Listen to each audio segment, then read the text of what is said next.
this is day 10 of the Dog Days of Podcasting, and I am Paul Mackey. We'll see how the next 6 days work out. I'm behind as ever writing and recording these episodes, plus we have my father-in-law Bob in town for the next 5 days, and I'm preparing for a trip on the 6th day.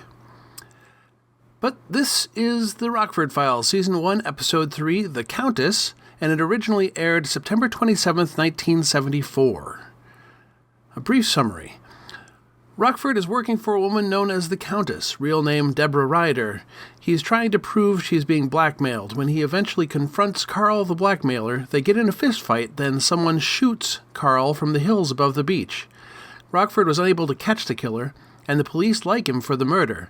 Rockford must avoid not only the police, but also Carl's cousin in the mob who thinks Rockford was paid to kill Carl, plus the real murderer as well.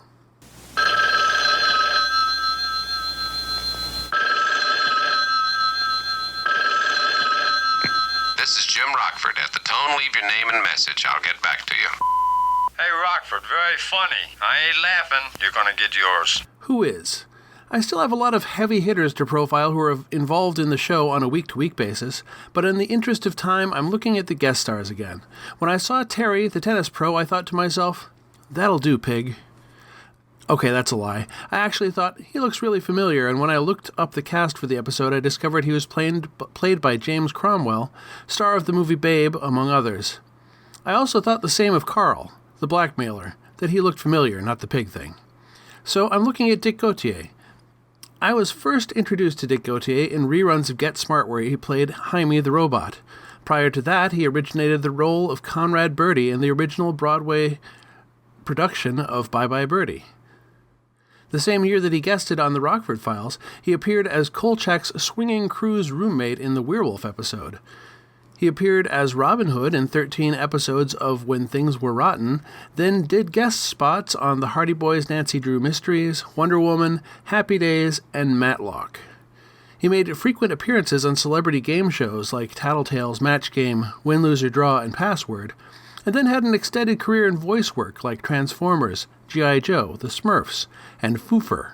He passed away January 13th of 2017. This aged poorly. It's not portrayed as 100% okay, but Carl is messing around with a 17-year-old girl in the pool, and it still takes Mike Ryder a few minutes to go break that up. Artifactoids. I'm not absolutely certain, but I think Rockford is using a Sony Portapak camera system. It sounds like it cost about $1,500 at the time. It recorded onto half-inch magnetic tape, the same width as consumer videotapes later on, only this tape was a reel-to-reel. $1,500 in 1974 is almost exactly $9,300 in today's dollars. What worked? I enjoyed seeing Gretchen Corbett as attorney Beth Davenport appearing in her second episode in a row. Dennis the cop is joined by a cop named Deal who really wants to put Rockford away on Carl's death, making a nice contrast between Deal and Dennis, who more than once has been friendly with Rockford while still being antagonistic as well. What didn't work? Actually, I think it all works pretty well. Initially, I wondered whether the mob involvement put one too many interests in the field, but I think it adds to the chaos of the episode in a good way. It's not too much of a stretch to see Mike Ryder, the Countess's new husband, as the killer in the end, but I really don't think that's a problem either. So next time is the episode Exit Prentice Car. Happy hunting!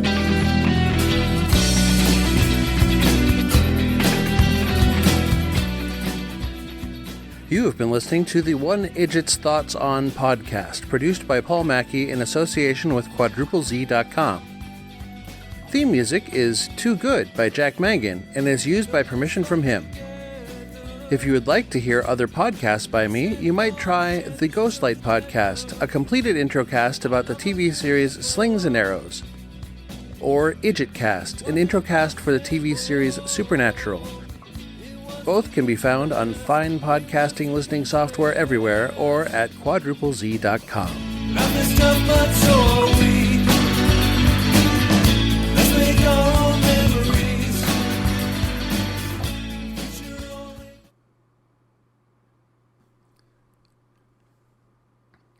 Nothing like excruciatingly dull foot-long hot dog talk to get someone to go away.